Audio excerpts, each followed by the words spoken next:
Hello and welcome to the podcast. I'm Karen Weaver. My guest today took an unusual path to the presidency at Youngstown State University. Bill Johnson's journey from his military service, business entrepreneurship, and Congress prepared him to lead Youngstown State into a future full of disruption and uncertainty. Bill has very strong viewpoints on the current situation his school and others now face in today's world of NCAA athletics. He has publicly criticized the costly legal settlements, expressed alarm over the unchecked NIL and transfer portal situation, and has called for Congress to put guardrails in place to protect mid-major programs and college sports itself. Bill, welcome to the podcast. Good to be with you. Good to be with you. Thanks, Karen. This is such an important conversation. Tell us, as you were transitioning to the presidency and you began to absorb all of the change in college athletics, what were you thinking at that time? Well, to be honest with you, when I came into the presidency, all I knew about intercollegiate athletics at the D1 level was the experience that we had with our son. Our youngest son, Nathan, was a student at Youngstown State before we became president. He was recruited to swim here. So we had some familiarity with intercollegiate athletics from that perspective, but that was a very limited view. It was almost immediately after my tenure here at Youngstown State began that I got the shocking news from our athletic director about the House settlement. Hmm. And I had never heard of the House settlement before. And the fact that it was going to hit us somewhere around 4.5 to $5 million over 10 years in lost distribution from the NCAA. And as I began to dig into that, that's what led me to begin my work in Washington, D.C. with my former chief of staff, who now works for a lobbying firm called Aligned Strategies. We began to put together a coalition of conferences and schools, non-Power Four conferences and schools, because Karen, as you know, that House settlement was very detrimental to mid-major schools like Youngstown State. You know, over 90% of the plaintiffs in the House settlement and the House case were Power Four schools. For example, Youngstown State had zero plaintiffs in that pool that benefited from that. Yet the NCAA accepted a $2.9 billion settlement, and over 60% of the settlement costs were passed on to non-Power Four schools, mid-major schools like Youngstown State. I saw that as extremely unfair and very disproportionate, given the fact that, there are 365 Division I schools in the NCAA. Only 65 of those schools are Power Four schools. 300 of them are mid-major schools like Youngstown State. And yet the NCAA continues even today. The Colon case that has been settled is going to hit us to another couple of $100,000 over 3 years. And we didn't have anything to do with the NCAA's settlement that I'm aware of. And so I began to be very, very concerned about, one, the lack of guardrails around NIL, the portal, and how that all functions, but more importantly, around the NCAA's governance process, where they're able to just run roughshod over mid-major schools like Youngstown State. And so I've taken a much bigger interest since I heard about the House settlement. Okay, so let's talk about the folks that you're having conversations with. If you can enlighten us to what kinds of things the group is concerned about. And also, again, from a congressional perspective, are you counting on Congress to help you with this, or do you think it's something you're going to have to do as a group? Well, even the NCAA, I'm going to answer the second part of your Sure. question first. Even Yeah. the NCAA agrees that Congress needs to set some guardrails around all of this, things like antitrust. We've got 50 states in the United States. It's very, very difficult for the NCAA to set rules of operation and rules of conduct, how we're going to run conferences and league, because conferences, as you well know, Karen, span multiple states. We're in the Horizon League. We've got schools from Ohio and Indiana and Illinois, and there may even be others, but our Missouri Valley Football Conference that we compete in, we've got schools as far away as North Dakota, South Dakota, and others. And so you've got a plethora of state law that universities, especially public universities, have to comply with. And so having states file lawsuits against the NCAA for the rules that they put out that is supposed to create fairness of competition and taking care of our student athletes and their ability to pursue an education makes it very, very difficult. So things like antitrust, guardrails around NIL. I thought for a long time, why in the world are we allowing student athletes to get monetary compensation to participate in intercollegiate sports? I changed my thinking on that after I came to Youngstown State when I realized that Division I student athletes, they have a tough road under the best of circumstances. To maintain their eligibility, they've got to perform in the classroom. They've also got to work out. They've got to meet the demands, the physical and the mental requirements of the sport that they're participating in. They don't have a lot of time to do a work study or an internship Yeah. or an apprenticeship program or something like that to earn spending money. So I began to, once I understood that landscape, yes, I believe student athletes ought to be able to benefit monetarily from how their name, likeness, and image brings in revenue to the university. But my gosh, there needs to be some limits placed on that, Karen. I mean, who would have ever thought that football players would be and other athletes would be earning millions of dollars a year to play a college sport? Let me give you a great example. Yeah.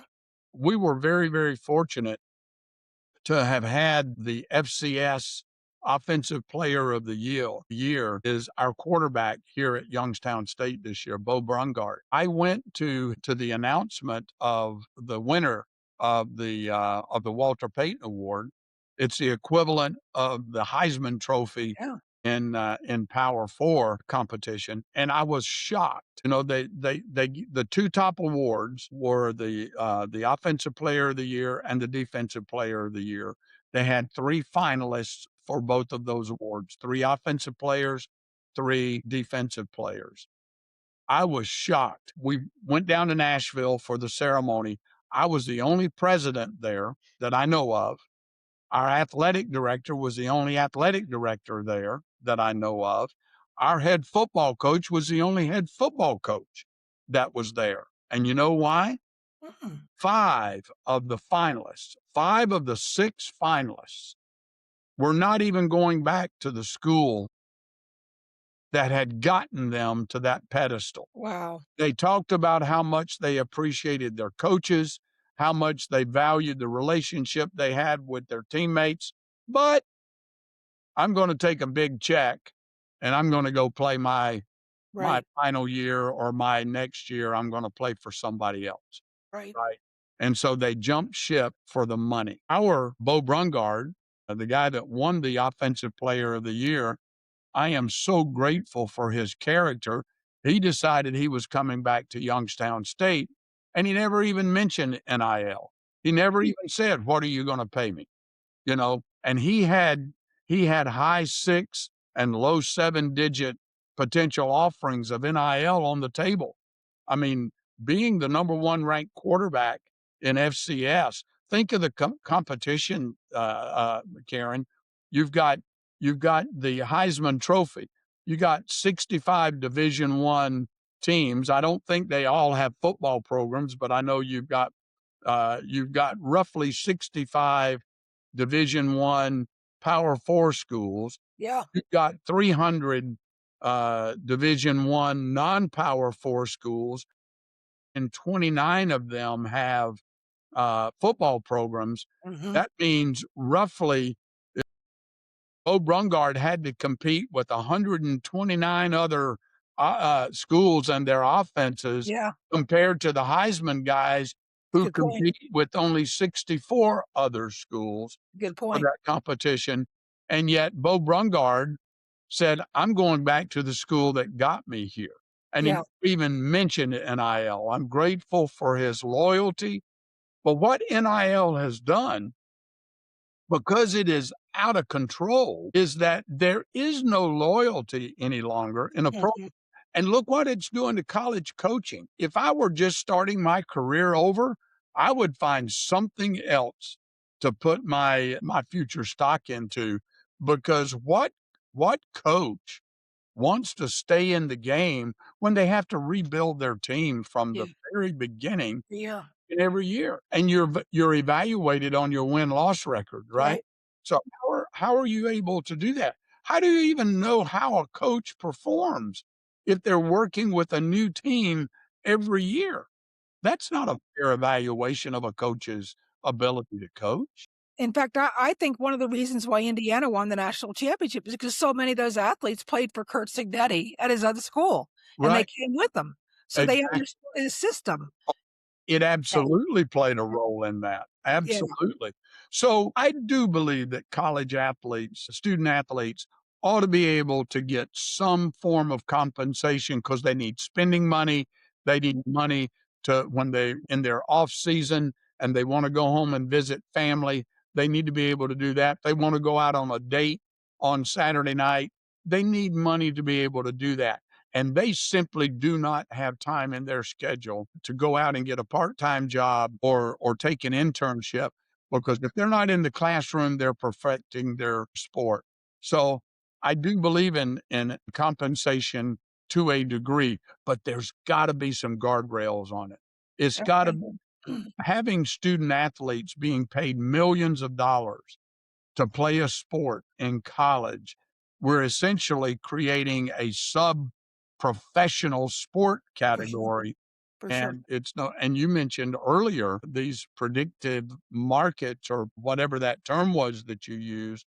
I'd never heard of it before, but I can certainly see how outsiders could manipulate the NIL formula outside of any guardrails from Congress. And it's going to take congressional action, because otherwise you've got the 50 state problem Yeah. with antitrust. Some states are going to see it differently than other states do, Right. Right.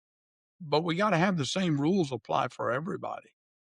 So I think that's really where I'd like to have you dive in next, because we seem to have reached consensus in Congress across both houses that we need to do something. But what that something is seems to be very different from one side of the aisle to the other.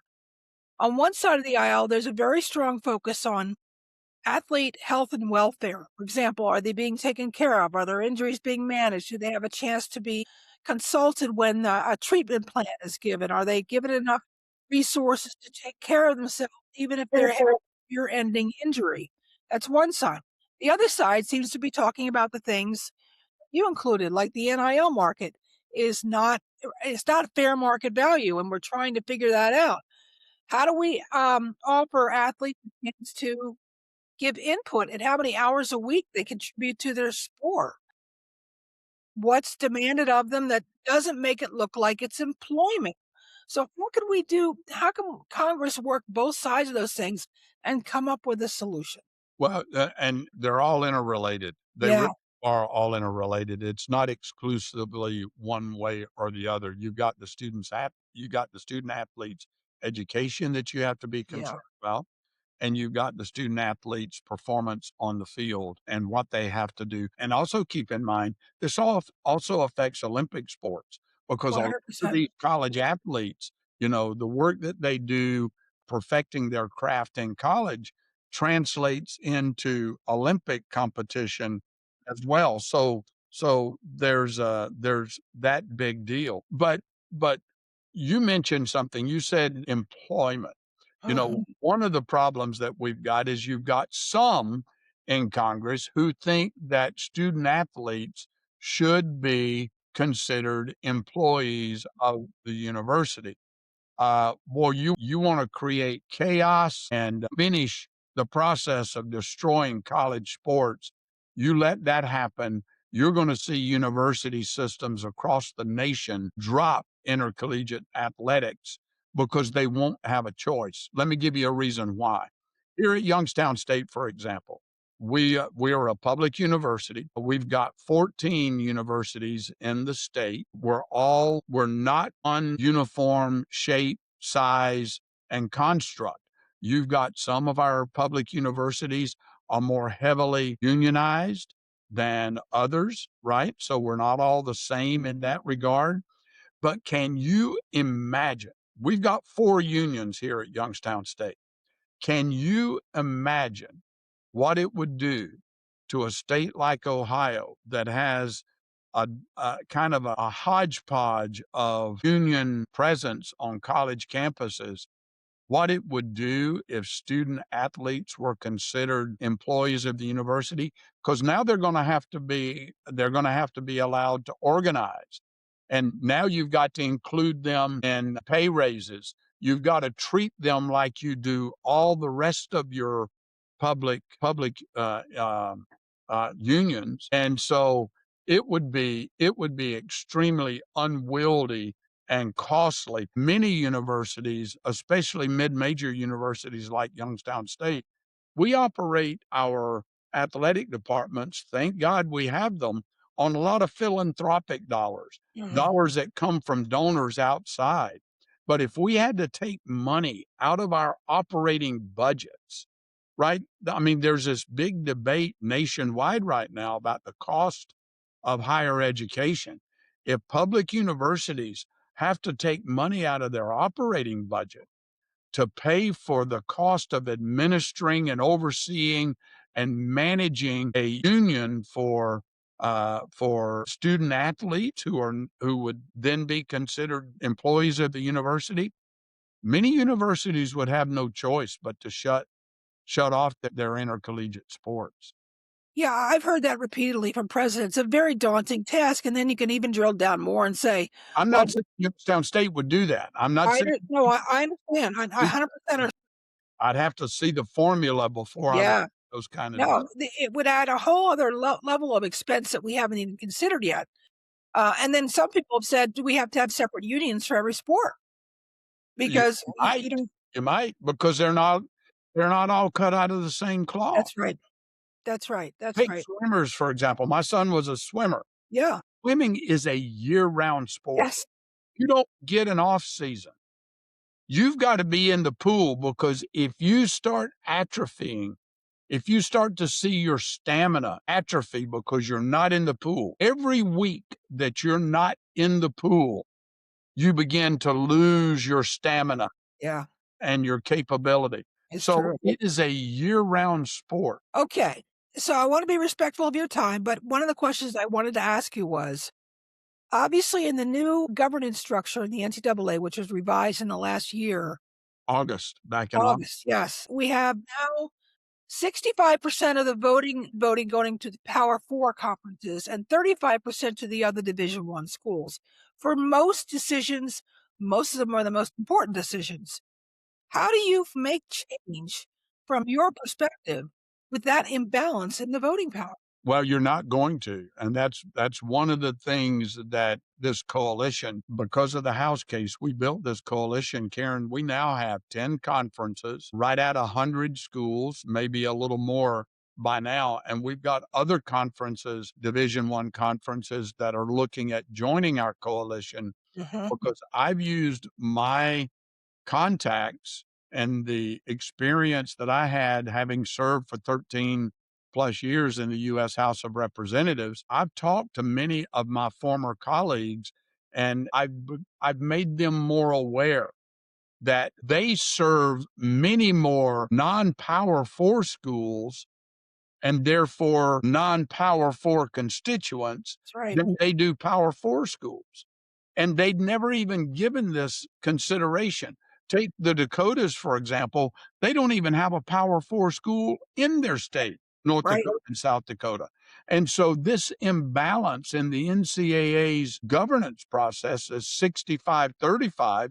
And oh, by the way, there have been some proposals that student athletes should comprise some of that voting power. Yes. Where do they Yes. want to take it from? They want to take it from the 35% that belongs to the non-Power Four schools, not the Power Four schools. And so you do that, it's an even bigger imbalance. And student athletes, the last thing they want to think about is all of the business aspects of running the NCAA. I'm not saying they're not capable, but between their education and honing their craft on the field or on the court or in the pool, why do we want our student athletes to be having to make those kinds of decisions? I can tell you, watching our student athletes in actions here, they're not going to want to do that. And you've got to be focused to make those kinds of decisions. And it's hard to get your head around it if you're not involved in it every single day. I can tell you that we're getting a lot of congressional conversations that we didn't used to get. I Okay. used the phrase when we were building this coalition, some conferences expressed a little bit of reluctance. I said, look, let me tell you from experience, if you're not at the table, you're on the menu, right? It's true. And if we are not at the table, because I can tell you the Power Four schools are, they're Yeah. at the For sure. table. They have their coalition. They're there lobbying their members of Congress and members of the Senate. They're there lobbying them all the time for the policies that benefit them. Them. We've got to do the same thing. It's a cost of doing business, if you will. And they now understand that because guess what? The NCAA is now asking us what we think. Even though the governance process did not go the way we wanted it to go, the NCAA knows that we now are demanding a seat at the table. And the chair is there. Sometimes they recognize us, sometimes they don't. But we're not going to go away. Do you worry with that kind of proactive action that the Power Four schools are going to say, well, then we're just going to take our ball and go somewhere else? They could. They could. There's been threats of that long before this Yeah. coalition Yeah. came about, right? They've been threatening to do with basketball the same thing that they've done with football, right? So nothing would surprise me more than for the Power Four schools to say, okay, we're going off on our own. And I can tell you that I don't view that as a threat. If you want to do that, go do that. Hmm. The non-Power Four schools are perfectly capable of stepping up to the table and creating our own conferences, our own governing body. We could do that if the NCAA wants to do that. I would hope they would not. I would rather they not do that. But there's got to be some guardrails around the portal, around NIL. We haven't even talked about the portal, but Right. Karen, I'm a big believer the portal should not be open Yeah. until the last contest in a sports season Yeah. is finished. I agree. At the end of the national championship for football, at the end of the national championship for baseball, swim, lacrosse, tennis, bowling, whatever it is. And I don't believe coaches should be able to entertain job offers and transfers until their sports are over. There's a loyalty factor that should go both ways. Now, you can say that, but then I look at a school like Virginia Tech, who fired their coach after he started 0-3 this past fall, and they had to suddenly find a coach, and they thought, well, okay, we're early in the market. They look at it as a market positioning. They don't have to compete against the coaches who are hired later in the year. And so they hired a recently fired coach, James Franklin, but they were in a position that benefited them by doing that. Well, sure they did, and I will tell you, and from a business perspective, let's take the university title off. Yeah. I would have no problem, if they want to fire their coach, they certainly are entitled to fire their coach. But put an interim put an interim coach in that place And for they did. that They season did. or whatever they need to do. And Yeah. then you start looking for your coach. You can build a candidate list, but those coaches need to stay put until that season's sport is over with. We saw Yeah. what happened with Ole Miss and LSU, and that situation. I don't begrudge any college coach making as much money as a university wants to pay them. So it wasn't so much for me the amount of money that Lane Kiffin was going to be making. God bless him. You're only worth what you can convince people in your industry you're worth That's it. right. That's So right. I got no problem with that. My problem was all about the timing. Walking away from a team that was in playoff contention Yeah. before the end of the season and what that meant to that team. We had a Absolutely. situation, and you might remember this. Marshall University had a similar situation where their football team had been selected to go to a bowl. Their football coach announced that he was leaving and was going to the lowest ranked team in their conference. And 30 some football players followed him into the portal to go to that other school. Right. They didn't even have enough players and I'm just telling you what I read. So Yeah. hopefully Yeah. I've got this story right, but they didn't even have enough players to field a team, so they didn't play that bowl game.